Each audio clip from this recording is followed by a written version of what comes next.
Hello बच्चों, आज की इस वीडियो में हम कक्षा 10 का हिंदी का त्रैमासिक परीक्षा का पेपर देखेंगे। इसमें जो पहला प्रश्न है, सही विकल्प चुनकर लिखना है।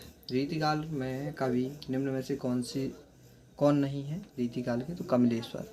रीतिकालीन काव्य की भाषा कौन सी है? ब्रज है। बुंदेलखंड में बोली जाने वाली लोक भाषा बुंदेली है। रीतिकालीन पद्य का प्रधान रस श्रृंगार रस है। उद्धव किसका संदेश देने आए थे? श्री कृष्ण का। निम्नलिखित में से सूरदास की रचना है तो साहित्य लहरी है। क्या है? साहित्य लहरी। अगला, रिक्त स्थान दिए गए हैं। रसों की संख्या 10। रस के 4 अंग होते हैं। दोहा छंद में 24 मात्राओं पर यति होती है। शिव धनुष को राम जी ने तोड़ा। गोपियों के लिए श्री कृष्ण हरल की लकड़ी के समान है। इसमें परशुराम हो जाएगा। एक शब्द या एक वाक्य में उत्तर है। निबंध के कितने प्रकार? 4। नाटक के कितने तत्व? 6। गद्य की कितने विधाएं? 6। प्रेमचंद की किन्हीं 2 उपन्यासों के नाम? गोदान और नवग्रहों का समूह कौन सा समास? नवग्रह। सबसे आगे रहने वाला क्या कहलाता है? बताना। रसों की संख्या 7 है। ये असत्य है, ये असत्य है, ये सत्य है, ये सत्य है, ये दीर्घ संधि। समास के 3 भेद कौन कौन से हैं? 3 भेद होते हैं, तो ये बताना है 3 भेद होते हैं कि कितने होते हैं। ये गलत है। सही जोड़ी देख लेंगे। यहाँ पे सही जोड़ी लगी हुई है।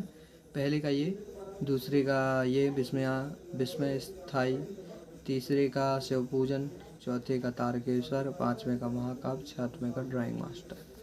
यहाँ से सभी क्वेश्चन देख लेना है। छठवां जो है, गोपियों द्वारा उद्धव को बागवान कहने में क्या व्यंग्य निहित है? अथवा का ये। गोपियों के अनुसार राजा का धर्म क्या होना चाहिए? अथवा में समास की परिभाषा। रीतिकाल की तो कोई 2 विशेषताएं बतानी है। अथवा में भगत की पुत्र वधू उन्हें अकेला क्यों नहीं छोड़ना चाहती थी। काव्य की परिभाषा लिखना है। अथवा में हालदार साहब पहले मायूस क्यों हो गए। ये 10वां है।